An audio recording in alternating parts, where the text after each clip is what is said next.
clicked this video, you're probably in creativity jail and you need me to bail you out. Well, I've got a deal for you.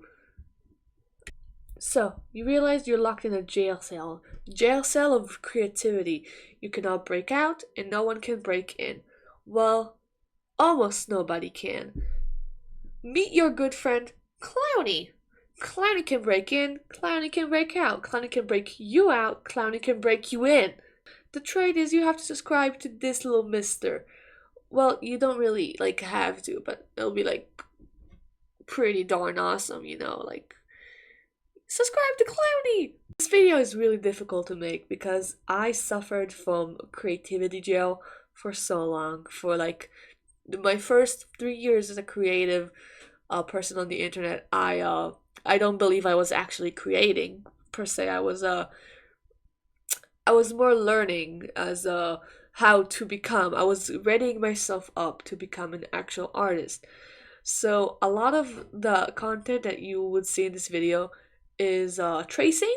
A lot of the art that you will see in this video is cringe. It's weird. It looks awful. How did I get from here to here? I had to do all of this. The first part of this video is going to be dedicated to this art piece.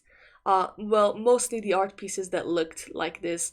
I was kinda obsessed with just drawing characters from the waist up, like no movement, just face and a little bit of waist.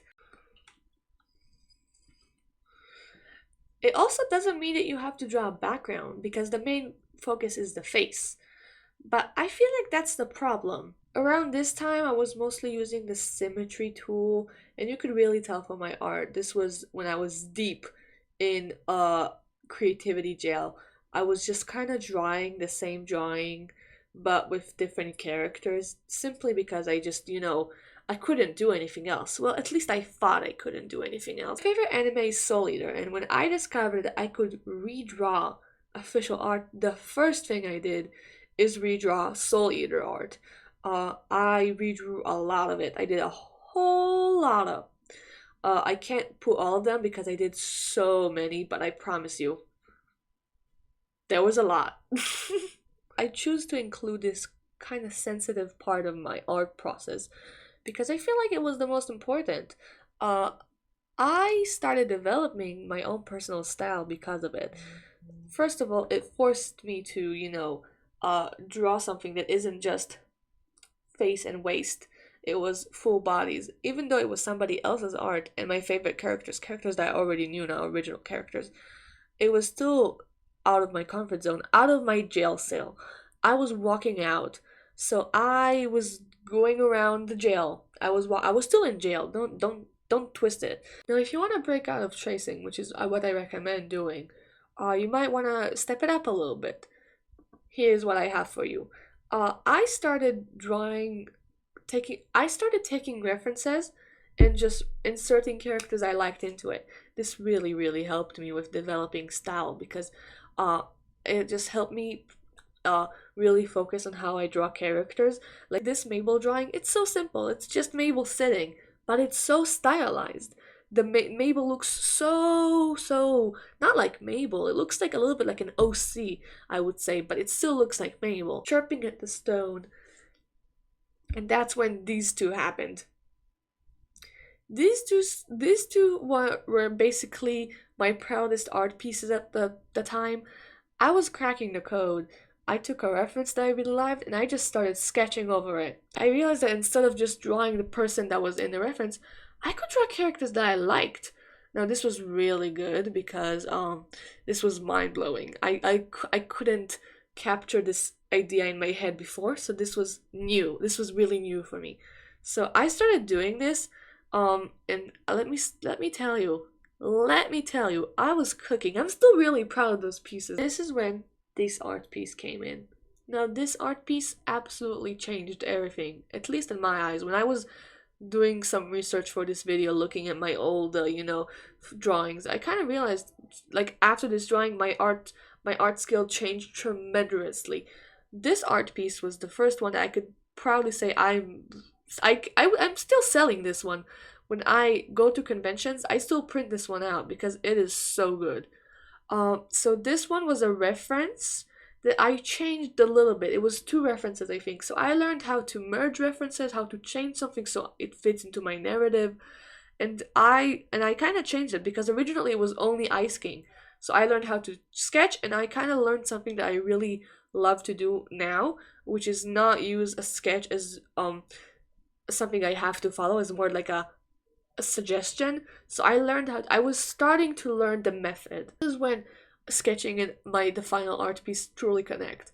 Uh, this is when my art pieces started getting really good, in my opinion.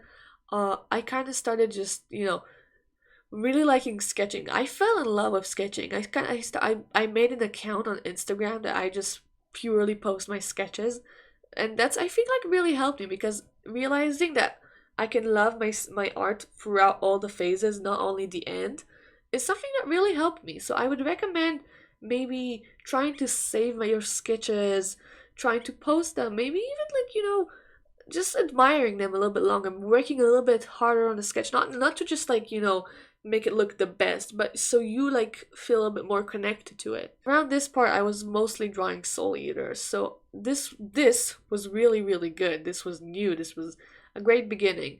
I started drawing other things that I like. As you can see, it's like it's kind of losing its stiffiness a little bit. That's because a lot of practice. I was between this and that. I was doing a whole lot of sketching, and there's a whole lot of fail attempts and a whole lot of drawings that I refuse to show here, but they're a part of the process. Once I started actually liking art, as I like to call it, uh, drawing became so much easier. I started doing this for me, and not for others, which is very important. I know it's very hard. It's very, very hard to do. Fiction writing. I struggle with it a lot throughout the years as a content creator, and as an artist. But I feel like the moment I started, like, putting a lot of attention on my sketches, I kind of just, like, realized how much I love this, how much I love art. And the final pieces, they might take a lot, and I kind of stopped only focusing on the end. I started focusing on the process. This is something that I preach in a lot of my videos. The process is what matters. I make a lot of videos that are, like, anti-AI, and I try to explain to people that what I really care about is the process. I don't really care about the end result. I like the end result, but I care about the process. So my process from here to there was so long. It took like 6 years, but I was so good. I was so good, and I am still so good. And to get from here to there, I had to work my ass off, and I had to draw some pretty cringe stuff, but I did it. I did it. And I traced, and I learned how to sketch, and I learned how to like my sketches, and eventually I just started sketching out of love. I just started doing it because it's fun for me. And at first it's gonna be so hard. It's gonna be so, so, so, so, so hard, because it is hard. It's meant to be art. Art is hard.